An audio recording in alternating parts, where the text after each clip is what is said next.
के विशुद्धयन्ति वदन्तु मह्यम। कौन कौन इस कथा को सुनकर के किन किन का कल्याण हो गया, ये हमारी सुनने की जिज्ञासा है। भाई किसी चीज को सुनने में जब रस आने लगे तो फिर और भाई ये तो बड़े काम की चीज है, तो बहुत बढ़िया है। के विशुद्धयन्ति वदन्तु मह्यम, कौन कौन इस कथा को सुनकर के शुद्ध हो गए। शनकादि मुनियों ने कहा, ये मानवः पाप कृतस्थु सर्वदा। भाई ये कथा ऐसी कल्याणकारी है जो मानव सदा पाप कर्म में लगे रहते हो, जिन्होंने बहुत सारे पाप जीवन में किए हो। सदा दुर्चारता विमार्गगः, जो सदा उल्टे मार्ग पर ही चलते हो। क्रोधाग्नि दग्धः, क्रोध की अग्नि में जो जलते हो। कुटिलाश्च कामिनः, जो कुटिल हो कामी हो। सप्ताह यज्ञेन कलौ पुनन्ति ते, ये सप्ताह यज्ञ ऐसा पवित्र है, ऐसा श्रेष्ठ है जी कि इसके आयोजन से ऐसे ऐसे अधम लोगों का भी कल्याण हो जाता है। ऐसी पतित पावनी ये कथा है। भाई कोई प्रमाण है इस बात का? जब सनकादि ने ये बात कही, भाई इससे क्रोध की अग्नि में जलने वाला भी तर जाता है, कामी भी तर जाता है, जो कुटिल है, पापी है, व्यभिचारी है, वो भी तर जाता है। तो नारद जी ने कहा कि कोई उदाहरण देकर के समझाइए, ऐसे थोड़ी बात बनेगी। उदाहरण दीजिए कि कोई ऐसा कामी, कोई ऐसा कपटी, कोई ऐसा दंभी जिसने जीवन में बहुत सारे अशुभ कर्म किए हों, वो इस कथा से तर गया हो, हमें कोई ऐसा उदाहरण देकर के सुनाइए। फिर शनकादि मुनियों ने व्याख्यान, एक आख्यान सुनाया है जिसको गोकर्ण उपाख्यान कहा गया है।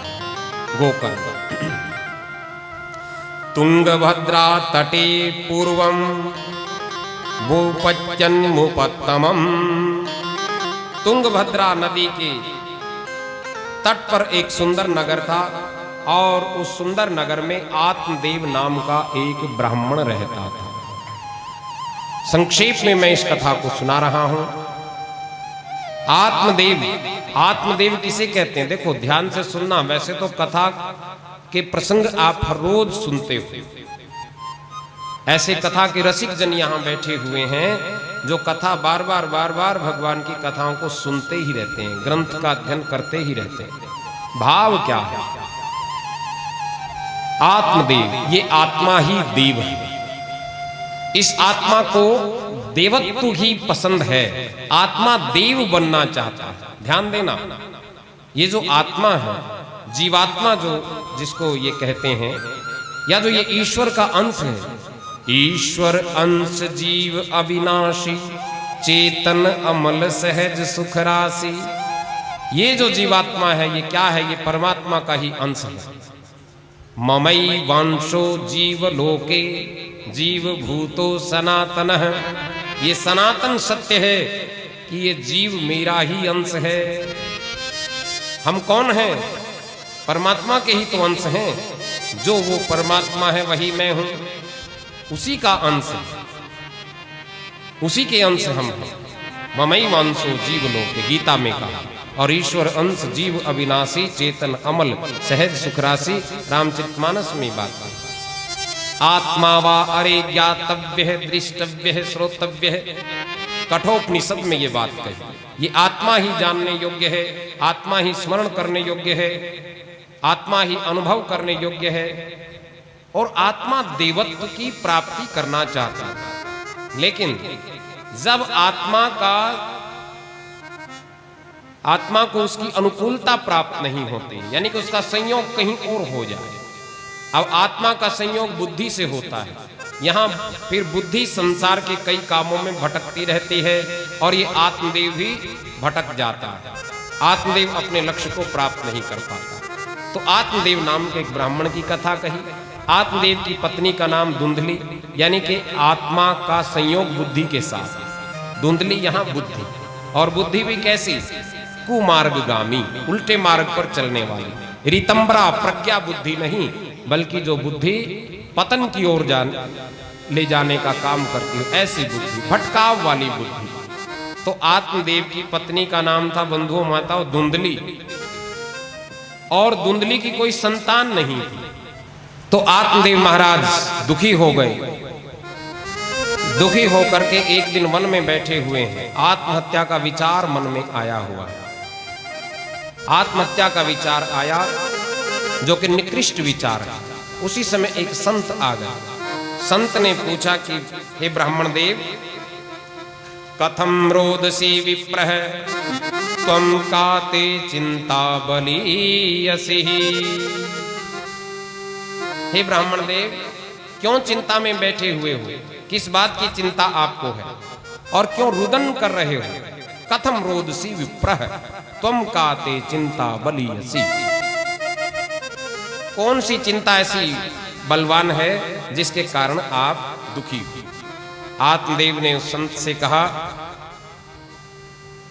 हे ऋषि, हे मुनिवर, मैं अपने पूर्व जन्म के किए हुए पापों पर, जिसके कारण मुझे इस जन्म में कोई संतान का सुख नहीं मिल रहा है, इसलिए मैं रुदन कर रहा हूं। यानी कि पूर्व जन्म में मैंने कोई ऐसे पाप किए होंगे जिन पापों के कारण मैं दुखी हूं और मैं संतानहीन हूं। देखो, ये हीन भाव उसके जीवन में आया हुआ है। ऐसे बहुत सारे लोग होते हैं जिनके जीवन में संतान का सुख नहीं है, तो कोई बात नहीं। संत ने बहुत समझाया कि हे ब्राह्मण देव, मैंने तेरे भाग्य को देख लिया है। संतान का होना ही सुख का साधन नहीं है। आप सुखी और भी उपायों से रह सकते हैं। आप सारे जगत को ही भगवान का रूप मान करके इसकी सेवा में लग जाओ, तब भी आप सुखी हो सकते हो। लेकिन मैंने तेरे प्रारब्ध को देख लिया है। तुम्हारे जन्म में 7 जन्म तक भी संतान का सुख नहीं। लेकिन ब्राह्मण रुदन करने लगा, महाराज मुझे आशीर्वाद दो, मुझे आशीर्वाद दो, मैं आशीर्वाद चाहता हूं, मुझे आप जरूर आशीर्वाद दो जिससे कि मुझे संतान की प्राप्ति हो। हठ करने लगा, जिद पकड़ ली इस ब्राह्मण देव ने। और वो ऋषि भी, संत भी कोई साधारण थे नहीं, तपोनिधि थे, तप के भंडार थे, तप की पूंजी उनके पास थी। और जो ये तपस्वी लोग होते हैं, इनके पास आशीर्वाद रूपी बहुत बड़ा बल होता है, बहुत बड़ी पूंजी होती है। किसी को भी, धनहीन को धन दे सकते हैं, संतानहीन को संतान का वरदान दे सकते हैं, सौभाग्यहीन को सौभाग्य का वरदान दे सकते हैं, क्या क्या नहीं दे सकते। धन्य हैं ऐसे संत। तो जब जिद इतनी पकड़ ली, हट करने लगा वो ब्राह्मण देव, फिर संत ने अपनी झोली में से एक फल निकाल करके दिया। बंधुओं माता, एक फल निकाल करके उस ब्राह्मण देव को दे दिया कि जाओ अपनी पत्नी को ये फल दे देना। और क्या होगा? फल भक्षेण गर्भः स्याद गर्भैर्नदोर्वृद्धितः स्वल्प भक्षम ततो शक्तिर गृही कार्यम कथम भवेत्। ये फल जाकर के अपनी पत्नी को दे देना। फल खाने से गर्भ रहेगा और तुम्हारे घर संतान की प्राप्ति हो जाएगी। अब जाकर के खुश होकर के उस आत्मदेव ने अपनी पत्नी धुंधली को वो फल दे दिया। अब फल लेकर के धुंधली सोचने लगी, यदि मैं इस फल को खा लूंगी, स्वल्प भक्षम ततो शक्तिर्गृह कार्यम कथम भवेत्,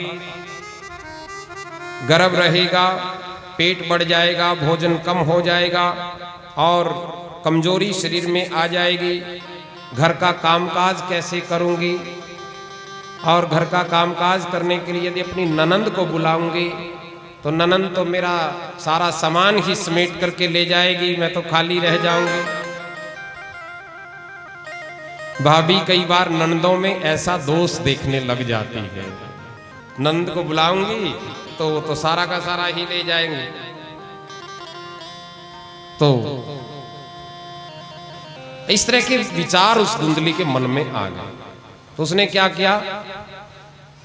देवाद घाटी व्रजेद ग्रामे फलोद गर्भिणी कथम।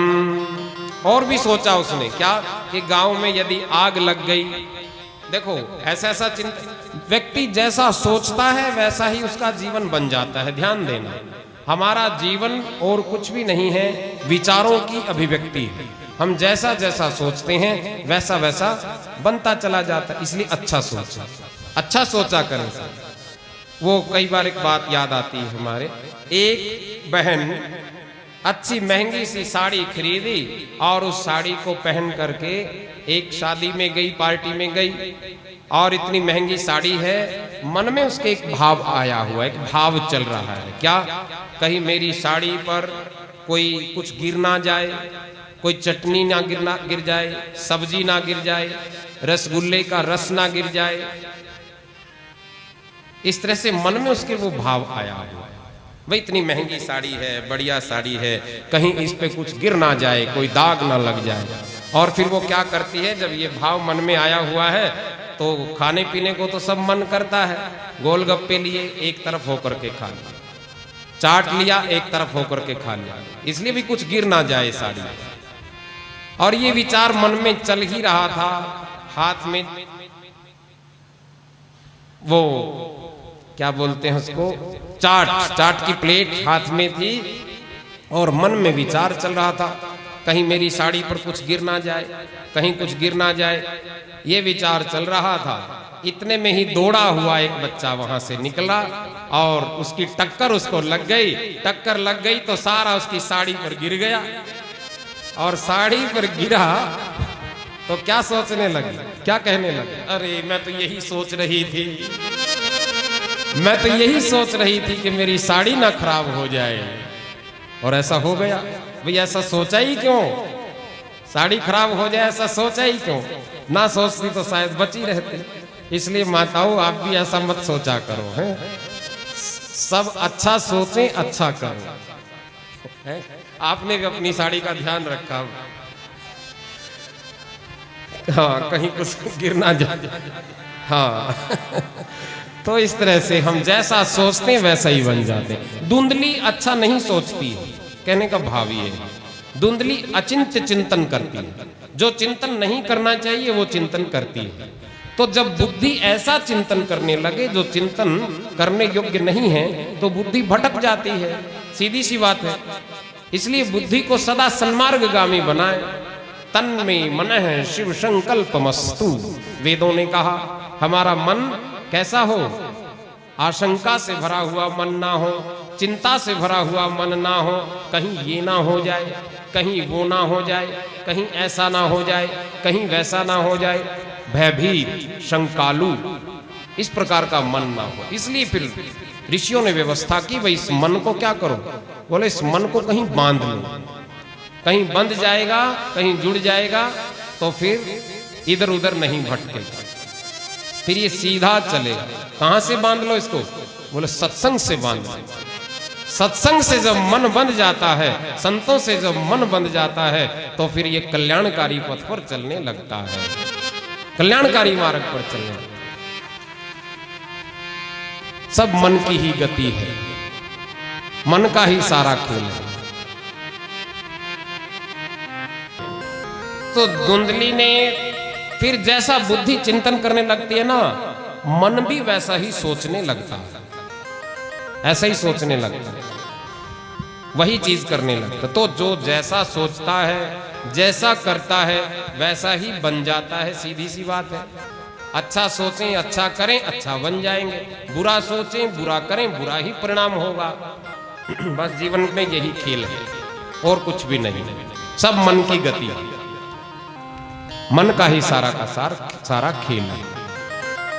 मन परमात्मा के चरणों में अनुरक्त हो गया तो कल्याण है, और मन कहीं और भटक गया तो फिर भटकाव है। अब धुंधली की सहेली थी, सहेली ने भी कहा अरे चिंता क्यों करती है, कोई बात नहीं, कि नहीं नहीं नहीं मैं ये फल नहीं खाऊंगा, चलो तेरी इच्छा नहीं खाएगी तो कोई बात नहीं। इतने में उसकी बहन आ गई, धुंधली की बहन। धुंधली की बहन आई और धुंधली की बहन ने कहा कि क्यों चिंता करती है बहन, तेरी इस चिंता को तो मैं एक चुटकी में दूर कर देती हूँ। बोले क्या उपाय है? उपाय ये है कि इस फल को तू मत खा और ना ही फेंक। देखो कहीं फेंकेगी तो संत का दिया हुआ फल है, पाप लगेगा। व्यक्ति पाप से और पुण्य से का बड़ा चिंतन करता है, ये करने से पाप लगेगा, ये करने से पाप लग जाएगा, ऐसा विचार करता रहता है। तो क्या कर, बोले इसको गऊ को खिला दे, तुम्हारे यहाँ जो ये गऊ है इस गऊ को खिला दे, और गऊ भी बांझ है, गऊ को फल खिलाएगी। गऊ ने भी यदि बछड़े बछड़ी को जन्म दिया तो संत की परीक्षा हो जाएगी, वे संत सच्चे थे कि झूठे थे। ठीक है, संत की भी परीक्षा हो जाएगी, तेरी भी जान बच जाएगी। और रही बात बच्चे की, मेरे को बच्चा होने वाला है, मैं तुझे अपना बच्चा दे दूंगी, और तू अपने पति को बच्चा का जन्म होने से थोड़ा पहले ही कह देना कि जाओ महाराज जी, पंडित जी, जाओ तीर्थों पर भ्रमण करके आओ, अपने घर संतान का जन्म होने वाला है, जाओ हरिद्वार में कथा सुन करके आओ, बद्रीनाथ कथा सुन करके आओ, उसके बाद फिर चारों धाम की कथा सुन करके आ जाना, समय लगे तो फिर वृंदावन में कथा सुन लेना, समय लगे नैमिषारण्य में कथा सुन लेना, और इस तरह से तो पूरा वर्ष ही बीत जाएगा। प्रेम से कहो श्री राधे। ठीक है, तो ब्राह्मण देव ने भी सोचा कि चलो मैं बड़ भागी हूं, संत की बड़ी भारी कृपा जीवन में हुई, और अब वो तीर्थों के लिए निकल दिए, तीर्थ भ्रमण के लिए निकले। और इधर जो वो प्रपंच रचा, वो समय आया, जो वो गऊ थी, बंधु माताओं ध्यान देना, कभी भी संत का तिरस्कार नहीं करना चाहिए। उस फल का तिरस्कार किया, चलो आधा किया, आधा बचा लिया, मान भाई गऊ को दे दिया, गऊ को दिया तो गऊ भी वो जो बांझ थी अब वो भी सगर्भा हुई, समय आया, उसने भी एक बछड़े को, एक विचित्र से बछड़े को जन्म दिया। कैसा? अब देखो, संत का दिया हुआ फल था, किस लिए? संत ने दिया था कि भाई आत्मदेव का पुत्र होगा, इसीलिए तो दिया था ना। अब इसलिए तो फल नहीं था भाई गाय बछड़े को जन्म देगी, फल था कि आत्मदेव का बेटा होगा। अब बेटा होगा तो गऊ ने तो बेटे को ही जन्म दे दिया, बेटे का ही जन्म हो गया, यानी कि मनुष्याकार बछड़े का जन्म हो गया। सबको बड़ी हैरानी हुई, गऊ ने कैसे बालक को जन्मा है जिसके कान तो बछड़े के समान है, लेकिन बाकी की सारी जो आकृति है वो मनुष्याकार आकृति है, और बड़ा ईश्वर का अनुग्रह है। उधर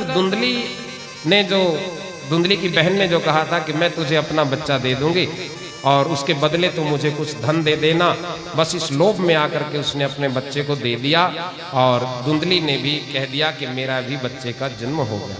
इतने में आत्मदेव नामक ब्राह्मण, वो ब्राह्मण देव तीर्थ भ्रमण करके आए, घर में आए तो घर में दो गुड न्यूज थी, दो शुभ समाचार।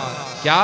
पुत्र का भी जन्म हो गया, और जो गऊ बांझ बंधी हुई थी खूंटे पर कई साल से, उस गऊ ने भी बछड़े रूपी बालक को जन्म दे दिया, नराकार बछड़ा। बड़ी प्रसन्नता हो गई, भगवान का धन्यवाद किया आत्मदेव ने, और उस संत के चरणों का ध्यान करके संत को नमन वंदन किया। संत भगवंत की कृपा से मेरे यहाँ देखो, मेरी जो गायें थी जो बांझ थी उसने भी बालक को जन्म दे दिया, और मेरे घर भी इस पुत्र रत्न की प्राप्ति हो गई। प्रेम से कहो श्री राधे। अब जब आत्मदेव ने अपने उस बालक को देखा, देख करके सोचने लगा आत्मदेव कि बच्चा 8-10 दिन का 20 दिन का तो नहीं लग रहा, कुछ गड़बड़ नजर आ रही है, ये तो 3-4 महीने का बच्चा लगता है। भाई एक 4 दिन के बच्चे में, 10 दिन के बच्चे में, 2 महीने के बच्चे में अंतर तो होता है ना, होता है ना। तो लेकिन बच्चे को जब देखा, वो बच्चा बड़ा लग रहा है, थोड़ा 4-5 महीने का लग रहा है। और धुंधली से जब पूछा कि ये बच्चा ऐसा लग नहीं रहा कि ये 10 दिन का है, धुंधली ने आगे से जवाब दिया। क्या दिया जानते हो? तुम तो मेरे बेटे को देख करके जलते हो, ईर्ष्या करते हो। जब मैं तकड़ी हूं, स्वस्थ हूं, मोटी ताजी हूं, तो मेरा बेटा भी मोटा ताजा हो गया, तुम ईर्ष्या क्यों करते हो पंडित जी? आत्मदेव ने सोचा चलो ठीक होगा, कई बार बच्चा इस तरह से स्वस्थ मोटा ताजा भी पैदा हो जाता। तो खैर बंधुओं माताओं, हुआ ये, आत्मदेव ने जब नामकरण संस्कार किया, उस अपने पुत्र का नामकरण संस्कार करने लगा। पहले उस जो गाय ने जो बच्चे बालक जन्मा है उसका नामकरण संस्कार था, और गोकर्ण उसका नाम रखा, जिसके कान गऊ के बछड़े जैसे हैं उसका नाम हुआ गोकर्ण। और जब धुंधली के बच्चे का यानी कि आत्मदेव के उस बेटे का नामकरण संस्कार करने लगे तो धुंधली कहने लगी कि आपने उस बच्चे का नाम रख दिया, अब मेरी बारी है, इसका नाम मैं रखूंगी। भाई तुम्हारा ही ये जाया हुआ बेटा थोड़ी है, ये मेरा बेटा है, मेरे को भी तो अधिकार है इसका नाम रखने का। आत्मदेव तो ब्राह्मण है, वो तो कोई अच्छा सा नाम रखना चाहते थे, लेकिन धुंधली ने कहा ये मेरा बेटा है इसलिए इसका नाम होगा धुंधकारी। धुंधकारी नाम होगा। 2 बच्चे अब यहां आत्मदेव के घर में पलने लगे। ध्यान देना जी, कथा के अंतिम पलों में कियत् कालेन त्वौ जातौ तरुणौ तनया त्वौ, समय बीतता गया, दोनों बच्चे बड़े होने लगे। गोकर्ण है पंडितो ज्ञानी धुंधकारी महाखलः। एक जैसा भोजन था, एक जैसा वातावरण था, एक जैसा घर था, एक जैसा सब कुछ था, लेकिन बंधु माताओं क्या हुआ? कियत् कालेन तौ जातौ तरुणौ तनयात्, तो यौ गोकर्ण है पंडितो ज्ञानी, गोकर्ण तो ज्ञानी पंडित हो गया, और जो धुंधकारी था महाखलः, वो महादुष्ट हो गया। समय बीतने के साथ दोनों की ही ख्याति मिली। ख्याति तो दोनों को मिली, नाम तो दोनों का हुआ। ध्यान देना, नाम तो दोनों का हुआ, लेकिन एक तो विख्यात हुआ और एक कुख्यात हो गए। एक की तो ख्याति बढ़ी और एक कुख्यात जीवन में बन गए। यानी कि गोकर्ण बड़ा महात्मा हुआ और धुंधकारी दुष्ट हो गया, खल हो गया। सारे अवगुण उसके जीवन में आ गए, सारे अवगुण। आत्मदेव बड़े दुखी रहने लगे। गोकर्ण जी महाराज ने एक दिन आत्मदेव को उपदेश दिया, देहे अस्थि मांस रुधिरे अभिमति त्यज त्वं जाया सुतादिषु सदा ममता विमुञ्चः पश्यानिशं जगदीतं क्षणभंगनिष्ठः वैराग्य राग रसिको भव भक्तिनिष्ठः। बड़ा सुंदर वैराग्य का उपदेश दिया। हे पिताजी, हे तात, त्वम अस्थि मांसम रुधिरे देहे अभितिम त्यज। आप हड्डी मांस और रक्त के बने शरीर के विषय में अभिमान करना छोड़ दें। यानी कि ये मैं और मेरेपन का जो भाव है, भाई मैं दुखी हूं, मैं अपने पुत्र के कारण दुखी हूं, इस प्रकार का जो अज्ञान है आप इसको छोड़ दीजिए। 2 ही रस्सियां जीव के बंधन का कारण है। ध्यान देना, हम सबके काम की बात है। 2 रस्सी ही इस जीव को बांधती है, एक अहमता है और एक ममता है। एक अहम मैं और मेरेपन का भाव और एक ममता। गृहस्थ में दोनों ही ये रस्सियां हमको बांध करके रखती हैं, और भगवान की कृपा से रस्सियां ढीली हो जाएं तो ये जीव बंधन मुक्त हो जाता है। बोले सच्चिदानंद भगवान की जय हो। बड़ा उपदेश दिया, बड़ा सुंदर वर्णन है, लेकिन समय अपने पास लगभग पूर्ण हो ही गया है। बस अंतिम बेला ये कथा की चल रही है। धुंधकारी तो इतना विषय वासनाओं में उलझ गया, 5 वेश्याओं के साथ रहने लगा। काम, क्रोध, लोभ, मोह। न भटको बीच गफलत में, ये मौका छूट जाएगा। करो हरि नाम का सुमिरन, जो तेरे काम आएगा। भगवान का सुमिरन ही काम आता है जीवन में। ये विषय वासनाएं तो बांधने वाली हैं, जलाने वाली हैं। तो एक दिन उन 5 वेश्याओं ने उस धुंधकारी को रस्सी से बांध दिया, चारपाई में जिंदा ही जला दिया, आग लगा दी, और वो मर गए। क्यों बांधा? क्योंकि धुंधकारी चोरी करता था। एक दिन राजा के यहाँ चोरी कर ली, और उन 5 वेश्याओं ने सोचा कि राजा का धन चुरा करके लाया है, ये तो मारा ही मारा जाएगा, इसके चक्कर में हम भी मारी जाएंगी, इसलिए इसको मार देते हैं, इसका राम नाम सत कर देते हैं, तो ये भी बच जाएगा, हम भी बच जाएंगे। इस प्रकार का विचार करके उन्होंने उस धुंधकारी को मार दिया। तो धुंधकारी की जब ऐसी मृत्यु हुई तो वो प्रेत योनि को प्राप्त हो। शरीर के समाप्त होने पर ही खेल खत्म है, ऐसा नहीं है। करही जे कर्म पाव फल सोई, निगम नीति असि कह सब कोई। कर्म की गति बड़ी गहन है, कर्मों को बड़ी सावधानी से करना चाहिए। तो वो इस प्रकार से प्रेत योनि को प्राप्त हुआ। प्रेत भटकता है, अब उसकी मुक्ति कैसे हो। एक दिन गोकर्ण जी महाराज भ्रमण करते हुए जब अपने पिता के उस घर में ठहरे, तो वो प्रेत बना हुआ धुंधकारी बड़े भयानक भयानक सी आकृति बना रहा है, भयानक सी आवाजें निकल रही हैं। गोकर्ण ने समझ लिया कि ये धुंधकारी की भटकती हुई आत्मा है, और अपने तप के प्रभाव से उसको शांत किया कि मैं प्रातःकाल तुम्हारी मुक्ति का उपाय करूंगा। प्रातःकाल हुई, ब्रह्म बेला में गायत्री का जप कर रहे हैं, ध्यान कर रहे हैं। सूर्य भगवान ने आदेश दिया, सूर्य भगवान ने कहा सप्ताह वाचनम कुरु, भागवतम सप्ताह वाचनम कुरु। भागवत सप्ताह के वाचन से इस धुंधकारी को प्रेत योनि से मुक्ति मिल जाएगी। बोली श्री वृंदावन बिहारी लाल की जय हो। भागवत कथा का आयोजन गोकर्ण जी महाराज ने अपने गांव वालों को कह करके उनके सहयोग से करवाया। और जब कथा का आयोजन हुआ, भाई कथा में तो सब आते हैं, जो इस बाबा बंसी वाले आश्रम में ठहरे हुए हैं वो भी आते हैं, आसपास जिसको पता लग जाए भाई आश्रम में कथा हो रही है वो भी आते हैं, और जो कथा में हमारे साथ जो संग आया हुआ है वो भी कथा में आते हैं। कथा में तो सब बैठते हैं ना, और जिसकी मुक्ति के लिए कथा हो रही हो वो कथा में कैसे ना आए, उसने तो आना ही था।